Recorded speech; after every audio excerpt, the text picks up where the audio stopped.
naintindihan ko na po ang worship. Kaya tagal ko na po nasa worship team. Noong umpisa, mababaw lang.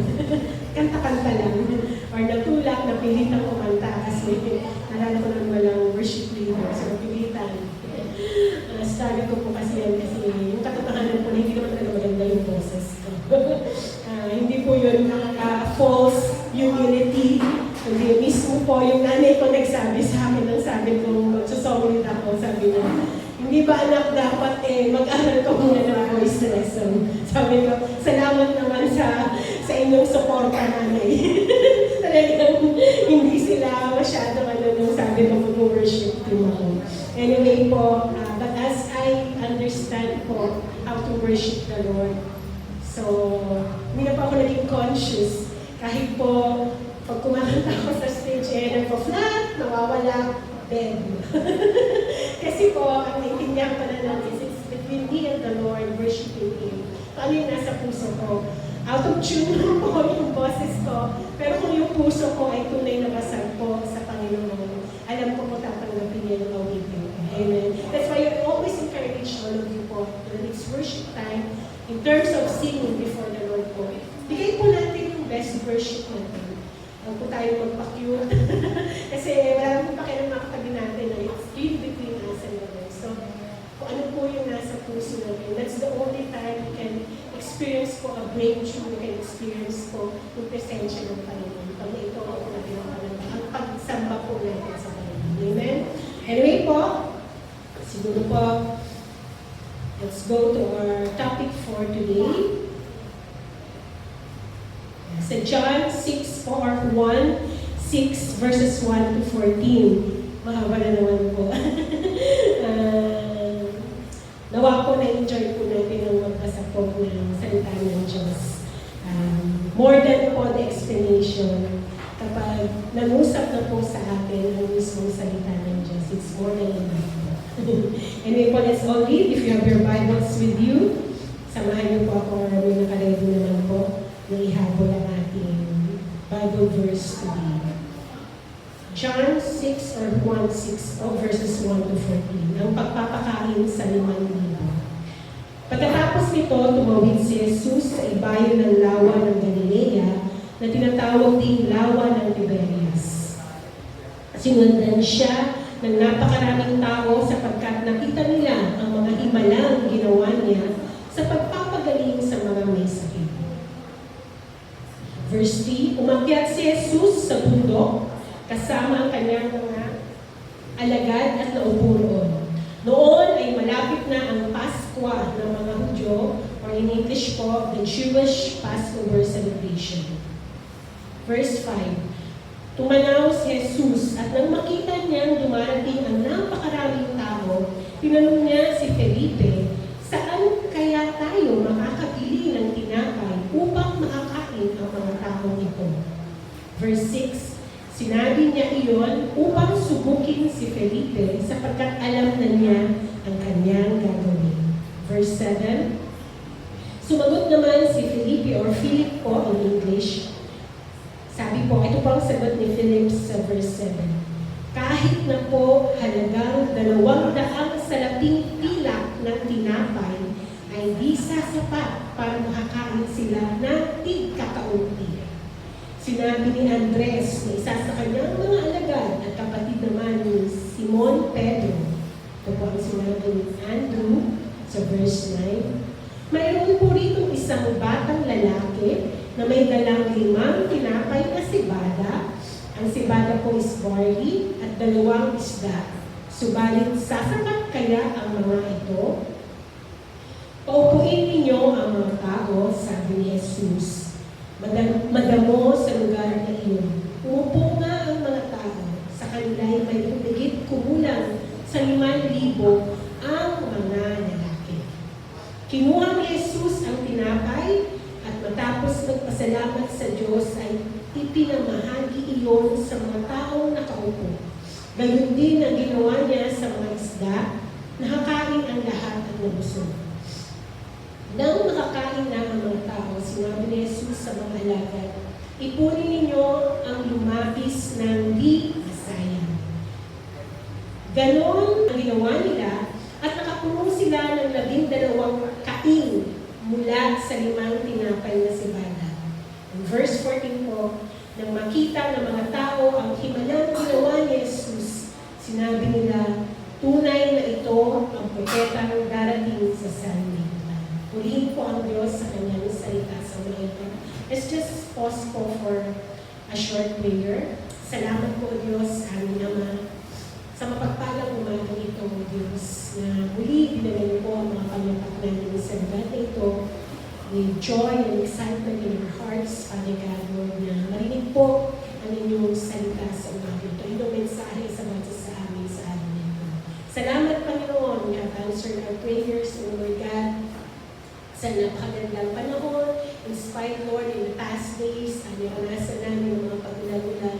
But Lord, you have given us a good weather today upang ang bata sa amin ay maayos po na makabiyahe papunta po dito sa inyong inyong lugar ng sambahan ng Diyos. Amen. And we thank you, Lord God, sa patuloy na panunumbalik ng kalakasan ng aming pastora o Diyos. Amen. And thank you for hearing our prayers for her, Father God, Lord, for your provision upon all her needs, O God, and for your sustaining grace upon her life, O Lord Jesus.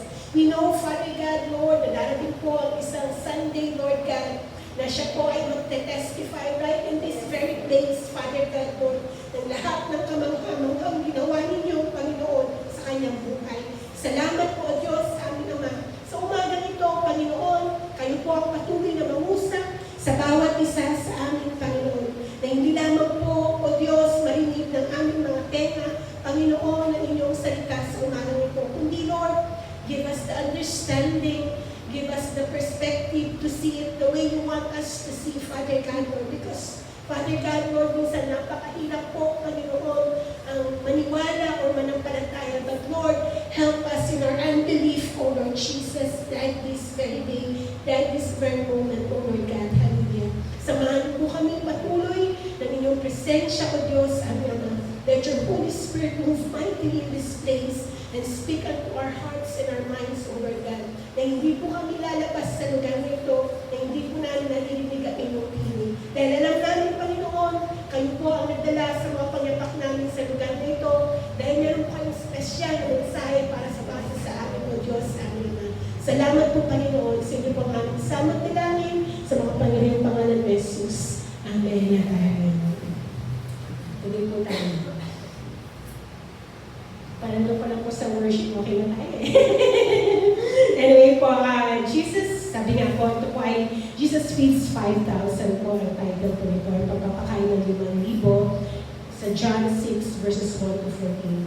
Ang storya po ng milagro nito ay hindi lamang po sa John makikita, kundi makikita rin po sa ibang mga Gospels po in the New Testament, like in Matthew chapter 14 verses 13 to 21. Pwede niyo pong check mamaya sa mga pagbabasa ninyo. Sa Mark 6 verses 30 to Mark chapter 6 verses 30 to 44 at sa Luke 9 verses 10 to 17. Of course po, hindi naman po yung same na scene, but it tells the story of the miracle of the feeding of the 5,000. Sa isang commentary po na nabasa ko kahapon, ang title or parang pagkaka-describe niya po ng John 6 chapter 1 to 14. Kasi mahaba po ang John 6. Magpo-concentrate lang po tayo sa first part. Parang pinaka-title po nila doon is Opposed by the Impossible. When you say opposed po, sumasagot ka or you go against. Parang sabi ko, napaka-simple pero ang lakas po lang natin. Yung sumasagot ka sa imposible.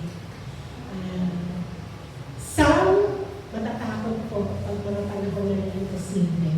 But I hope we will come to a time in our journey sa ating pananampalataya na we will be excited po pag nandun tayo sa mga panahon na imposible sa ating buhay. So verses 1 to 4, it says here po na, especially in verse 2 po, sabi diba, a huge crowd kept following Jesus wherever he went because they saw his miraculous signs as he healed the sick. Before po kasi mangyari in John 6, galing na po sa iba-ibang mga ginawang himala ang Panginoon, which is mostly po sa pagpapagaling ng mga may sakit. Kaya at that time po, napakaraming tao. Kasi syempre nabalitaan na po yung mga ginawa niya. Pero sabi po ng isang commentary, malamang daw po ang mga sumusunod sa kanya ay yung mga Galilean pilgrims po na papunta ng Jerusalem. Because sabi nga po diba sa verse 4, nung nangyari po itong milagro ito, malapit na po ito sa panahon ng celebration nila ng Passover. Yan po ay sabi nga nila, it's a celebration, a feast, kapistahan po siguro sa atin. Yan po ay saan inaalala po ng mga tao yung kanilang exodus ng mga Hudyo. Yung Passover celebration po nila. Ito po ay time na inaalala nila nung time na sila ay under time po ni Moses. Nung lalabas po sila sa Ehipto, if you remember po the story na lumabas ang mga Jews. And then after, nasa wilderness po sila, ito po yung sineselebrate nila, yung pag-aalala nila nung time na nandun sila sa wilderness and the Lord has provided for all their needs. And one of the very na-highlight po panahon nila sa wilderness ay yung nag-provide po ng manna, di ba? The bread from heaven. So yan po yung dahilan ng kanilang celebration. So kaya maraming tao. So in verse 5 po, Jesus soon saw a huge crowd of people coming to look for him. Turning to Philip, he asked, "Where can we buy bread to feed all these people?" Ito na po, ang pinaka-importanting tanong. So tanong po natin doon, 12 po ang disciples ni Lord, di ba? So bakit po kaya si Philip ang natanong? Kung kayo-kayo ang tanongin, di ba? Parang mga sa klase, di ba? Pag nagtatanong na yung teacher, parang either tumitingin sa likod, kung ano ginagawa, excuse, parang hindi makita. Walang nag-raise ng hands. Yan po yung mga ayaw ng mga estudyante. So, bakit po si Philip ang tinanong ng Panginoon out of the 12 disciples? Kasi daw po, sabi mo komentar, si Philip po pala ay nakatira malapit lang po sa Bethsaida, which is malapit lang po kung saan sila naroon at that time. Sabi po dito, nasa sila, verse 1, nasa far side of the Sea of Galilee, also known the Sea of Tiberias, which is malapit po sa Bethsaida, kung saan po, doon daw po galing si Philip. So, kaya siya po ang tinanong ng Panginoon na, so Philip, ano yung tanong niya? Saan ba tayo makakabili ng tinapay? Kasi po, syempre, siya may alam ng pinakamalapit na town. So, alam na kung saan yung bakery, saan ang mga 7-Eleven. At maganda naman eh, kung sino may alam, yun ang tinetext natin. Parang, uy, may kilala ka ba sa ganito? Kung may mga kailangan po tayo, ang iniisip natin agad, sino ba yung taong nandun? Sino ba yung pag-pay natin sa government, ano? Sino ba yung pwedeng lapitan doon? Ganun po, so ganun po yung tanong ng Panginoon. Kasi sabi niya siya, siguro sabi ni Lord, alam ko naman yan, I think you're the best person, alam mo yung area ng pagbibilan, so I think you're the best person to give me, para kayo masusolusyonan. So, masusolusyonan yung problema. But in verse 6, we will see here, he or Jesus was testing Philip. Tinitest lang po niya si Philip. For he already knew what he was going to do. Alam naman po actually ng Panginoon anong gagawin niya. But he has to test Philip at that point. Jesus knew ano po yung miracle na gagawin niya.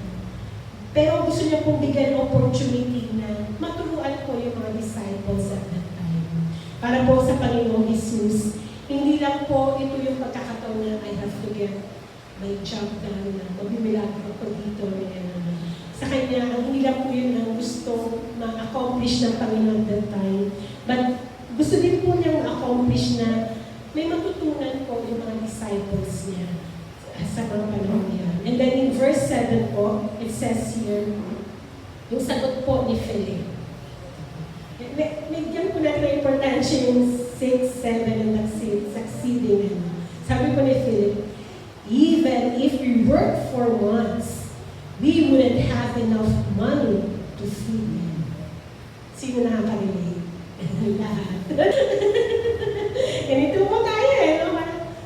Hindi kaya. Si Cheryl.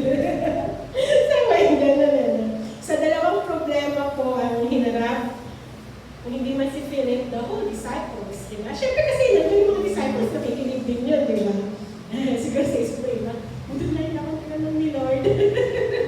Kasi si Philip nga eh, parang diba? Ang reply eh, parang agilid.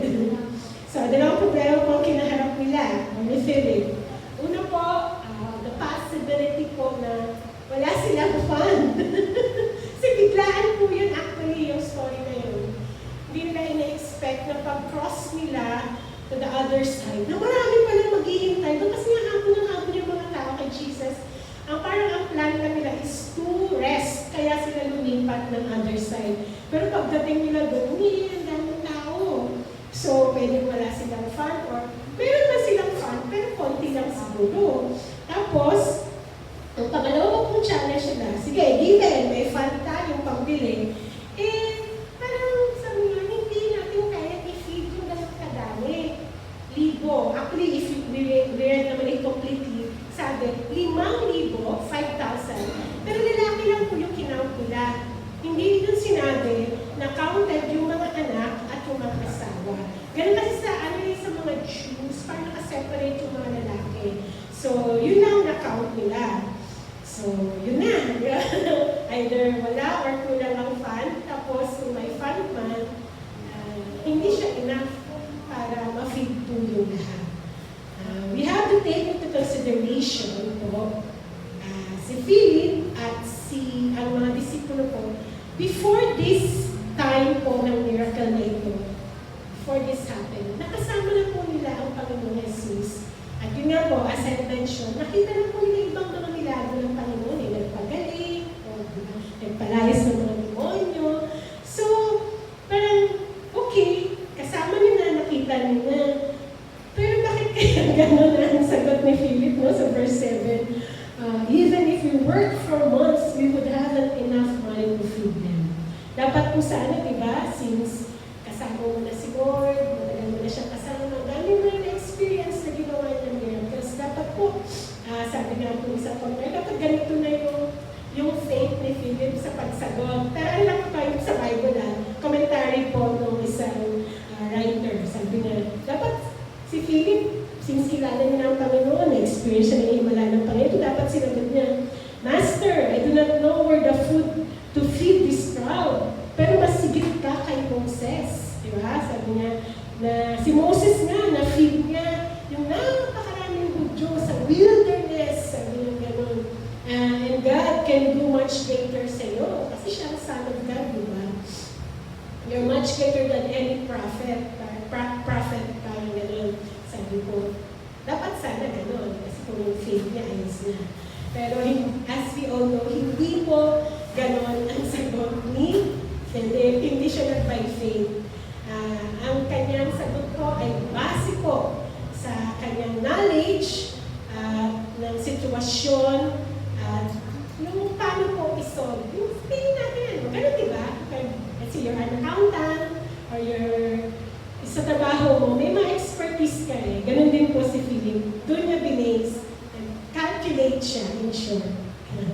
Ang thought niya po in terms of money, in terms of how much money they would need po para ma-feed po yung buong crowd. Sometimes po, hindi nga lang sometimes eh. Ganun tayo palagi.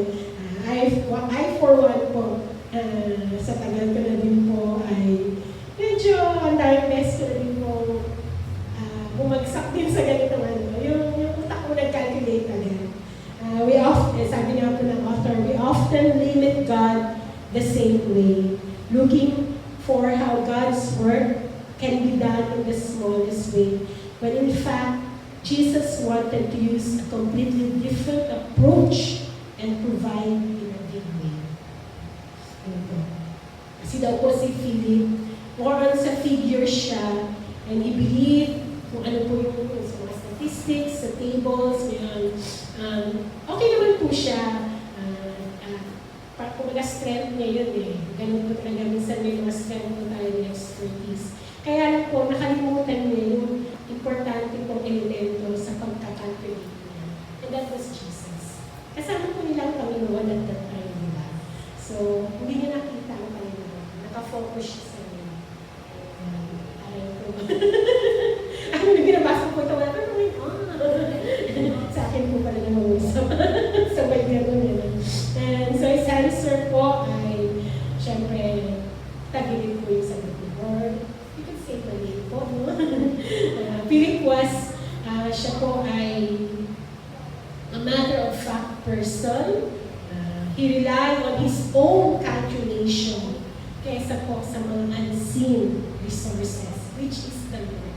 Kasama niya ang Panginoon, nakalimutan niya, hindi niya nakita ang Panginoon, kasama niya. Sabi mo ng author, when God wants to teach us truth for our lives, hindi daw po yun sa paglinggo, ang tunan natin. Of course, may natunan tayo sa mga Bible study natin. He teaches us po yung practical application po ng pagtuturo niya. Way back 2,000 years ago po, diba, tinanong niya si Philip kung ano ang gagawin at that time, sa pangailangan po ng bread. And maybe po, right now, yun din po ang tanong sa inyo ng Panginoon. Not to feed po that multitude of people, but ang tanong niya po, how are you going to solve ano yung problema ng Panginoon? How are you going to solve ano yung problema sa relasyon? Ano yung problema sa relasyon? How are you going to solve po if may mga problema kayo sa pag-aaral? Kasi mga estudyante, how are you going to solve the problema ko sa church? Yun po ang tanong na ito. Hindi lang po literal, applicable po siya sa atin, hindi dahil sa kailangan natin mag-provide ng maraming bread. Pero may tanong po sa inyo ng Panginoon right now. Ano man po ang sitwasyon ninyo. Even in our health situation po. Dahil lang, bawat isa po sa atin, may iba't iba po tayong mga pangailangan, may iba't iba po tayong struggle sa buhay, iba't iba po ang sitwasyon na mag-a-arise po sa mga araw-araw natin po. Even in the workplace po, no? There will always be something that will rise up. Pero kung gusto po natin na yung mga tanong po natin ay masagot at we can move forward po na kasama ang Panginoon, kailangan po natin makita po kung ano yung tinuturo niya dito sa John 6 verses 1 to 14, which is yung miraculous provision po in the midst of impossibilities. The Bible tells us na tinest po niya si Philip sa panahon ito. Kasi po, sabi nila, hindi naman po interested si Lord sa panahon po ni Philip. And even sa panahon po natin, kung tayo po tinatanong ng Panginoon, hindi po siya interesado sa anong alam natin, anong tinapos natin, anong expertise natin. Hindi po kasi alam naman po lahat ng Panginoon niya. Gusto niya po malaman sa atin ngayon, how much do we trust Him talaga? Yan po yun You may know everything, you may have answer for everything, but how much do you trust Him? Yun po yung labanan ng buhay natin bilang Kristiyano. And how much you trust the Lord. And how to follow Him sa gitna po ng mga imposibleng sitwasyon ng buhay natin. Yun po yung mga testing. Usually po ayaw natin yan but we will face that, we will go through that. And that's how our faith grows po. Sa mga panahon, ng mga challenges, sa mga panahon ng imposible. Hindi lang po yan magubuo ng basta nagbabasa lang tayo ng Bible. Yan po ay sa pang-araw-araw na pagharap natin, aplikasyon po natin, na sinasabi ng Diyos sa atin. Sabi nga po dito, hindi po pwedeng attend lang tayo every Sunday, magbabasa lang tayo ng every day, kakantay devotion time, mag-pray tayo, may Bible study tayo. Those are basic things in a Christian life. But basically po, ang pinaka-importante sa atin para maintindihan po natin ang nakalamatin is yung application po natin, pagsunod natin sa Panginoon. Ang totoong picture daw po is yung pag-trust natin sa Panginoon, sa ating relasyon sa Kanya, at sa panahon po na nagbabago tayo, nagbabago yung buhay natin, yun po ang labanan. Real Christian faith is a faith where we keep climbing, we keep learning, and we keep appropriating the all-sufficient grace of God. Kapag naiintindihan po natin ang grasya ng Panginoon, that's the time po makaka-move forward tayo sa ating pananampalataya. When we understand na hindi po natin nasusurvive ang bawat araw, na hindi tayo sa grasya ng Panginoon. The grace of God will always humble us. It will make us realize na, Lord, hindi ko talaga kaya. Even I po, no,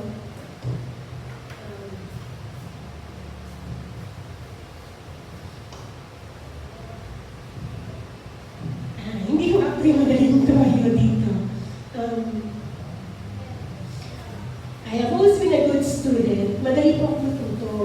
Hindi po ako mag-aral. Ang problema ko po, paano mag-explain. Hirap na hirap po ako i-explain ang komplikadong bagay into simple terms. Yan po kasi dapat talaga pag-picture ka. And I've encountered people like that who can really, parang ako ito hirap mo, pero kaya nilang i-explain. Ako gets ko naman. Pero i-explain mo sa ibang tao at mag-gets nila. Doon po yung struggle ko. Kaya every time po talaga ang prayer ko, Lord, grasya. Samahan niyo po kami kasi hindi po talaga may tatawid kung hindi sa grasya at hanggang ng Panginoon. Amen? Kasi I can keep on talking here, all the things na po na research ko at pinag-aralan ko. But it will never have an effect on you when you go out of this place. Kung hindi po mauusap ang Holy Spirit sa inyo. Kaya yung po parang prayer po, Panginoon, samahan niyo po kami ngayon ng Holy Spirit. Anyway po, let's go back po sa verse 7 pa rin po tayo, di ba? Dalawang perspective din po may kita natin sa situation nila, or if in our situation also applicable. First po, when we lean on our own resources. Kapag panahon po ng pangailangan at ang una po nating reaction ay tingnan ang sarili nating resources, ang sarili nating kakayanan. The Gospel paints a picture po of how the disciples tried to respond to the situation. Pinakita po sa verse 7, di ba, kung paano po hinarap ng mga disipulo yung sitwasyon ng pangailangan at that time. Ang sagot po ni Felipe, kahit na po halagang 200 sa napimpiyak ng tinapay ay di sasapat para makakain sila ng tig-kakaunti. Ang calculation niya po, yung sakto lang, hindi naman yung talagang mabusog. Basta lang medyo yung kanilang siguro kagutuman ay ma-augment po, yun ang po ang calculation ni Philip. Now, as I mentioned po earlier, ang story po ng milagro ito, may kita rin po sa ibang gospel like Mark. So, tingnan lang po natin yung version nila sa Mark, kung paano po sinagot ng mga disipulo. Mark 6 verses 35 to 36, it says here, late in the afternoon, his disciples came to him and said, this is a remote place and it's already getting late. So, verse 36 po, sabi po ng mga disipulo, send the crowds away so they can go to the nearby farms and villages and buy something to eat. O, di ba? Nagbigay nga ng solusyon. Pero bahala kayo. Galing. Pero po, salamat na lang at ang Panginoon po, yung habag niya, pag-aalala niya po sa napakaraming taong pumunta doon, di ba? But before po kasi niya i-raise up yung need for the bread na pakainin yung mga tao, nagturo po muna doon si Lord. So alam na Panginoon, gutom yung mga tao. Gutom, physically sa bread, and gutom din po, of course, spiritually sa salita ng Diyos. But out of Jesus' compassion and mercy, and because He wants to test His disciples and show them that He is able to meet such a great need. Kaya na po tinanong si Philip. Kasi, alam niya pa yung pangyayari, di ba? At alam niya, kaya niyang isupply yung need at that time. But he was only testing po Philip and the disciples. Ang pananaw po ng mga disciple, no? Padala niyo po yung mga tao, paano na sila?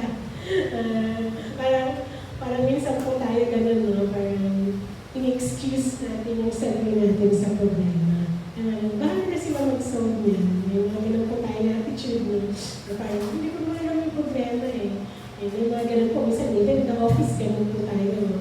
Even in the family. Kasi in the family, we try to avoid the problem po. Ano po ganun, no? Hindi na lang naharapin yung problema. Hayaan na lang po na matapos ang araw, ang linggo, ang months, hanggang makalimutan po na may problema. Kaya dumating ang panahon, pumuputok na po ng problema. Kasi hindi hinarap. Nandiyan po yung unang solusyon ng mga disipulo. Padala daw po, parang i-release na yung mga tao.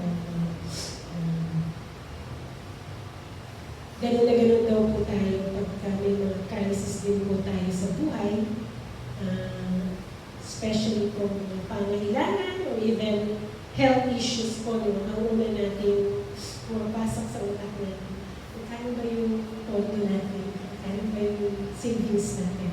Yan po kaagad, no? Tapos kung makita natin may kulang, sa stock up ka na, hindi ka na makakalap kasi kulang. Wala na akong problema mag-calculate. Diba? Wala na akong problema. Practicality of life and balance of life po. Natural naman po yun. Pero, kagaya po na sinabi kanina, mga po bilang mga mananampalataya, hindi naman po tayo mga babahan. And all of us have experienced, mga Kristiyano po tayo, ang milagro ng Diyos sa atin. Nawa po, whenever we are in that situation po na mga imposible, mga pangailangan, huwag po natin kalimutan pag nagka-calculate tayo na andyan po ang Panginoon. Our Jehovah Jireh, the great provider of our needs. Nawa po hindi po natin kalimutan ang unang lumapit muna sa Kanya. Sabi po, you see, if you do mere calculations, you're going to get trapped in your own fears. Your analysis will lead to your paralysis. Ano po nangyari sa iba, no? Analyze ang problema. Mas walang mahanap na solusyon. So, napaparalyze. Hindi na po makamove on. Nagmumukok na lang sa isang lugar. Diba? Kaya po may nababalitaan tayo minsan na Psalm, at hindi po ng problema nila dahil imbis na tumawag sa Panginoon yung mental breakdown. We hear stories like that. Diba? Yung nagkakaroon po ng depression. Kasi nga, hindi nila inas ang Panginoon sa sitwasyon nila. Sila lang po nagka-climax na. Hindi talaga nila kaya isolve kahit anong calculate po nila, parang si Philip. No? Then, so hindi po mubra yung calculation ni Philip, no? So, manunong po yung ibang mga disciples, sabi sa chapter 8, verse 8 and 9, tunawan po yung si Andrew. Si Andrew po, alam po natin na siya po ay kapatid ni Simon Peter, o si Pedro po. Sabi po ni Andrew sa verse 9, there's a young boy here with 5 barley loaves and 2 fish. Meron naman, may provision. But what good is that with this huge crowd? Yun lang po, kulang pa rin. Merong provision, pero stuck up pa rin sila sa concept na kulang pa rin kasi ano lang, 5 barley loaves at saka 2 fish. Libo-libo po yun. So, sabi po dito, once again, Andrew introduced someone to Jesus. Bakit po ninote ng commentary? Kasi po, si Simon Peter, in-introduce din po siya ni Andrew sa Panginoon. If you can see po, no, John chapter 1 verses 40 to 42, ito po yung storya kung saan pinakilala po ni Andrew si Simon Peter sa Panginoon. Sabi po dito, Andrew, Simon Peter's brother, was one of these men who heard what John said and then followed Jesus. So siya po ang unang nakapakinig ng salita ng Diyos at sumunod sa Panginoon. Andrew went to find his brother Simon and told him, "We have found the Messiah," which means Christ. Then Andrew brought Simon to meet Jesus. Looking intently at Simon, Jesus said, "Your name is Simon, son of John, Cephas," which means Peter. Po, si Andrew po ang ginamit po para maipakilala si Pedro sa Panginoon Jesus. So, sabi po dito sa verse 9, "There's a young boy here with 5 barley loaves and 2 fish, but what good is that with this huge crowd?" Nung time daw po pala nila, ang barley, ano po siya, parang simpleng food lang. Actually, parang sabi ng food dito is medyo parang, pag hindi ko kaya ng food na barley. Nung time po nila, so parang ano na is, from a poor family po yung young boy na may ganito. Samantala ngayon po, no, ang barley ang mahal. Kasi it's a healthy food po. Pero noon po, hindi nila type of barley. So imagine po, yun po ang provision at the time. And then ang tanong po nila, no, saan gamit mo? Hindi kulang naman. Parang, yun po, no, parang one step at a time, pero hindi pa rin sila makamove on. There wasn't much to work with, but God doesn't need much. In fact, God doesn't need any help, but He often deliberately restrains His work until He has our participation. Yun po yun eh. Minsan po, ang katotohanan po, no, because God created everything. Siya naman po ang may gawa ng lahat. At hindi naman po talaga na kailangan anything from us.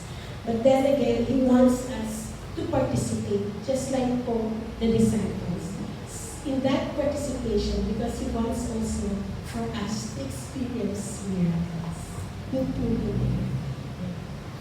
Para po mag-iiba po kasi ang buhay, pananaw, lakad natin, pag na-experience na po natin ang milagro ng Diyos sa buhay. Amen po? Andrew, ginawa po ni Andrew kung ano yung pwede niyang gawin, di ba? Naghanap siya ng resources nila. He tried to get help from others. At of course po, as a church, hindi naman po mali yun. We also try to get help from others. Sabi nga po yun, no, parang mga sinasabing hashtag na yun, teamwork makes the dream work. Very important ang teamwork in all aspects. Sometimes talaga kailangan magtulong-tulong tayo para kung ano man po ang pangailangan at syempre para palakasin po ang bawat isa. Pero minsan po talaga, kahit in our walk with the Lord po, kahit ginawa mo na yun, you help together in everything. Pero darating pa rin po talaga sa point na hindi pa rin po talaga enough.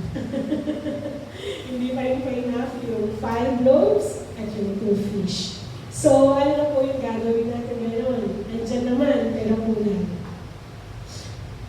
When the need is greater than everything you have to sow, nakikita po natin, hindi pa rin po tayo makakamove on.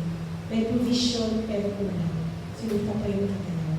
So, we have to go to the second point na makikita natin. Second point na makikita natin sa verse 8. And it is the important point. When you live on the all-sufficient grace of God. Darating po talaga tayo sa that you will only survive because of the grace of God.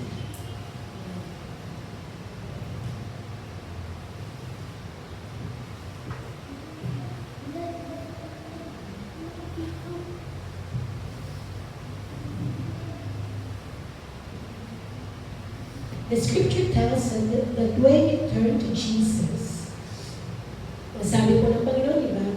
Have the people sit down. Napakasimple po ng instruction naman. Have the people sit down. Kasi, ganun po ka-powerful ang Panginoon. Alam niya na yung gagawin niya in the midst of impossibilities.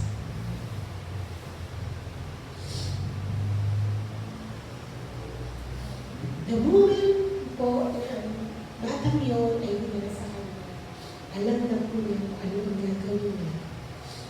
Alam niya na po yung instructions na ibibigay niya. Minsan po, ganun po talaga niyo. Hindi po natin alam talaga, hindi natin malalaman ang plano, ang kalooban ng Diyos na simpleng sitwasyon. Kasi busy-busy yung mata, yung utak natin, kaka-calculate, kakahanap ng solusyon, or kaka-avoid sa problema. Or kaya nakalimutan po natin to fix our eyes before the Lord. But when we start trusting into the Lord, kahit po sa iba, bigay na yung 5 loaves and 2 fish, doon po natin nakita ang gagawin himala ng Panginoon. Sabi po sa verse 10, "Tell everyone to sit down." So they all sat down on the grassy slopes, and the man alone numbered about 5,000. Nakikita po natin dito, hindi po nagpalit ang Panginoon. Huge crowd, 5 tinapay na pumahan po. Punta tayo pag may mga kailan, nagkatagulo tayo mag-serve. Si Jesus po, hindi nagpalit. Sabi niya, tell the people to sit down. He went about his work orderly po. Sabi niya po ito, parang kagaya lang daw po ng Psalm 23 verses 1 to 2. Itong eksena nito, sabi ko, parang siya shepherd. The Lord is my shepherd. I have all that I need. He lets me rest in green meadows. He leads me beside peaceful streams. Yun po yung eksena nila ng verse 10. Kailangan po nilang sumunod sa Panginoon when the Lord told them to sit down para po ma-receive nila ang dinala ng Panginoon. Then verse 11 po. Then Jesus took the loaves, gave thanks to God, and distributed them to the people. Afterward, he did the same with the fish, and they all ate as much as they wanted. Sa kakaunti po supply na yun, ano po ang ginawa ng Panginoon? Nagpasalamat po. Yun po yung una niyang ginawa. Nagpasalamat po siya sa kanyang Ama nasa langit dahil sa provision po na yun. Kaya po palagi niyo po narinig sa akin, importante magpasalamat even in the smallest things. And one thing po I remember no, kasi high school po ako naging Christian. Isa po sa ng tita ko, medyo piloso po yung tita ko. Siya yung naging isa sa mga naging Christian sa family namin. Sabi niya, siyempre, mga ka lang ng Christian. Sabi niya, kakain kami sa pray muna tayo. Actually po naman, hindi naman po tayo, tutuwa naman tayo to pray, diba? Bless Lord this morning. Pero it's just, gano'n. Pinag-pray lang natin yun. Kasi yun yung pinag sa atin every time. Then, as we go the teenage life, sometimes we forget it, especially in the crowded place, may hiya factor yung mga teenager to pray. Kasi hindi po sila ng mga ano. But one thing po, sabi po ng tita ko naman, pray tayo. Kasi bago tayo kumain, mag-pray tayo. Kasi naman tayo mga aso eh. Actually, ngayon po may mapapanood tayo sa mga social media.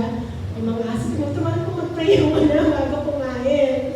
So, joke na po namin yan. Devotion mo, mag-pray yung aso. Dapat tayo mag-pray. And when we pray, especially before taking our meals po, huwag po yung basta makapag-pray na yun. Makita po ng Panginoon that we are so thankful for that meal. Because not everyone can eat po 3 times a day or have merienda pa. If you see po sa streets, diba, may mga namamalimos. Then we have kids na, experience ko po yun sa nanay ko. Yung imbis naman pasalamat ka sa nanay mo na nagluto. Ay, ito na naman! I came to realize po later nung medyo inayos na ako ng Panginoon. Sabi ko, grabe, nakakahiya nung time na yun. yung kabataan ko. Kasi imbis na magpasalamat ako na appreciate ko yung ginawa ng nanay ko, pamamalengke, pagluluto, nagreklamo pa ako. Eh di, wala nga akong inabot na $5 pangbili po ng pagkain namin. Kasi high school, college lang ako yun eh. Later ko na po yung na-realize. Isa po sa mga realizations ko. At one point po, napagod na yung nanay ko kakaluto sa amin. Bahala na kayo sa buhay niyo, paano gusto niyo kainin dyan. Nung medyo matanda-tanda na po kami. Kaya, no, wala magkaluto. So, those things po yun. Segue lang po lang po. So, balik po tayo. And they all ate as much as they wanted. Minsan po nagbabasa tayo ng verses sa Bible. Hindi natin masyadong binibigyan ng importansya. Those sentences sa mga huli-huli po. Sa akin po nag-aaral ako gabi. Ay, grabe no, this sentence, siguro in the past, parang hindi ko na masyadong pinansin. Namusap po siya sa akin kagabi. So, and they, kanina mag-inahan pala. And they all ate as much as they wanted.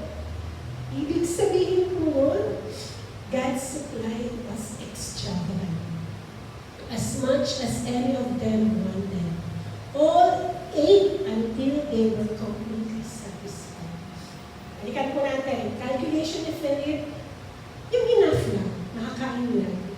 Hindi ka sumakit siguro dyan sa gutom.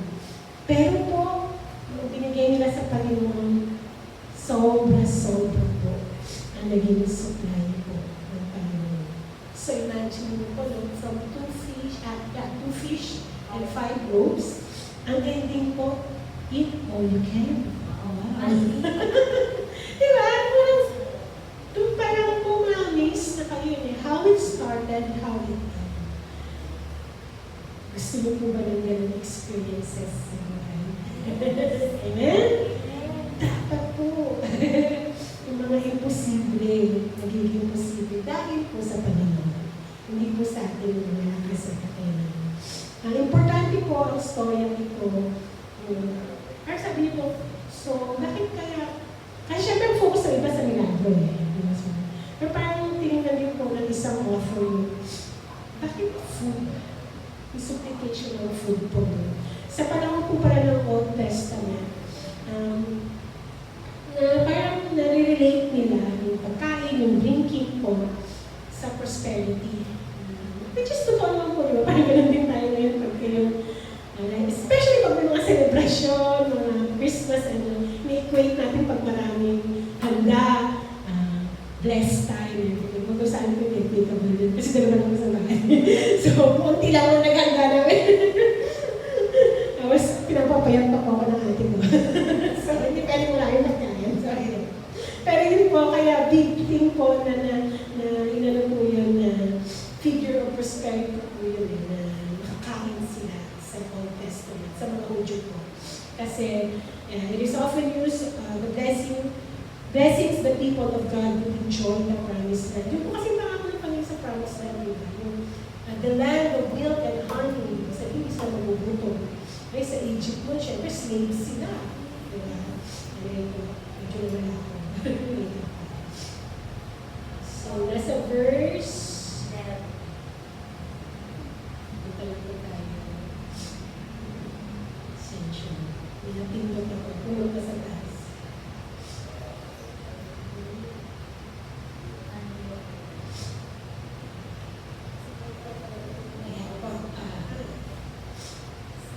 Eat all you can.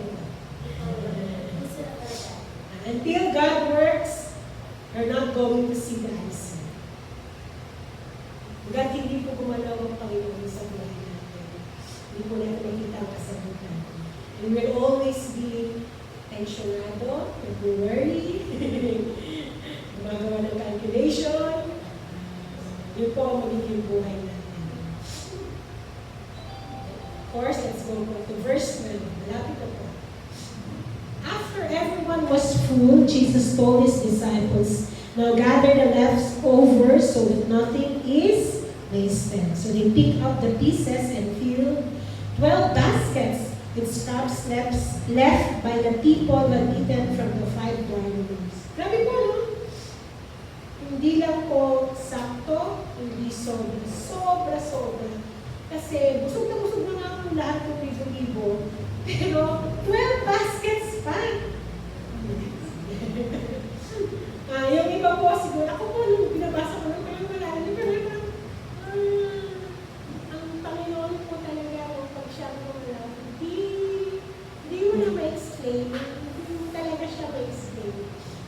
was giving everyone as much as they wanted.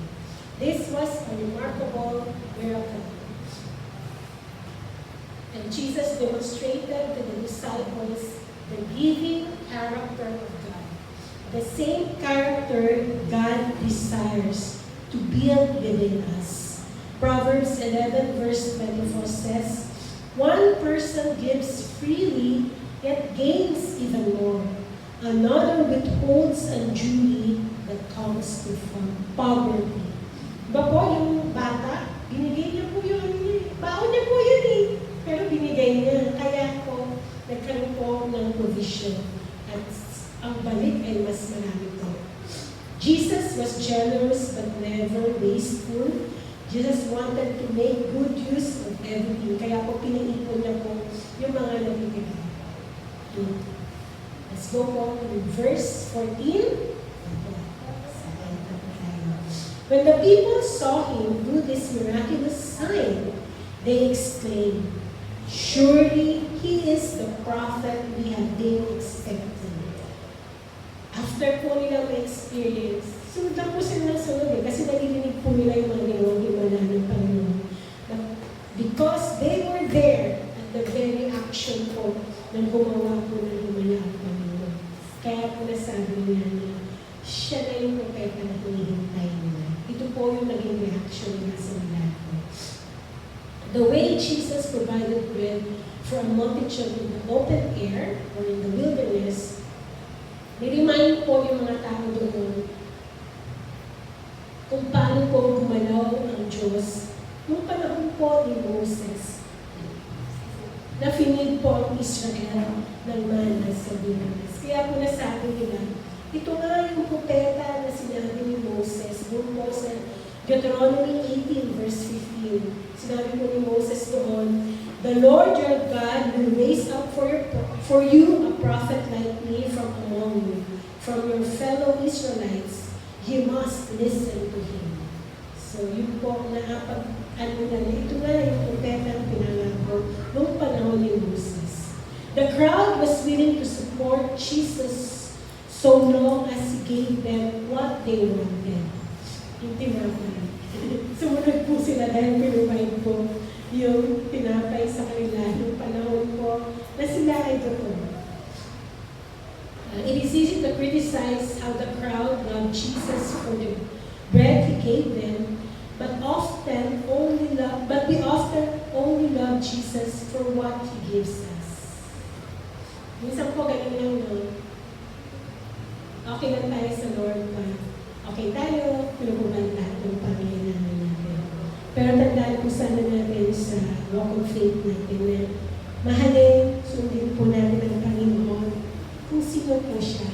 Kahit po sa panahon na hindi pa niya sinasagot yung mga panalangin natin. Kahit sa panahon na challenging, kahit sa panahon o sitwasyon na imposible, patuloy lang po tayo, sumunod, patuloy lang po tayo, sumamba tayo sa Panginoon. Kasi siya po ang Diyos ng Panginoon. Hindi po talaga magbabago sa kanyang pangako. Lahat po tayo ng test of faith. Lahat po tayo tatanungin ng Panginoon anong gagawin natin sa mga sitwasyon na hinahanap natin.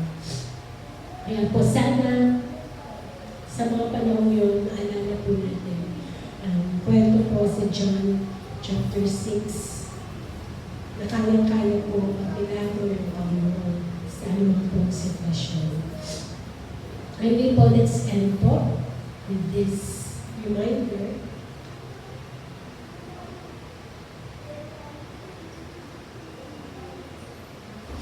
Sabi po, I have shared it this morning to some of you. Sabi po dito, don't be afraid to pray for the big things. Even the things that seem impossible are quite simple. Amen? I-summarize na po. Manalangin po muna tayo bago po tayo magkaroon po ng ating Holy Communion. Salamat po Diyos. Salamat po Panginoon sa iyong salita sa umaga ito. Your word is powerful. Your word is true, O Lord Jesus. Nawa, Panginoon, ang bawat isa sa amin ay kinaugnay mo po, Panginoon, in your own way, O Lord God, sa bawat isa sa amin. Kayo po ang higit na nakilala sa bawat isa sa amin. Ang po ang mga kinakaharap, mga sitwasyon namin.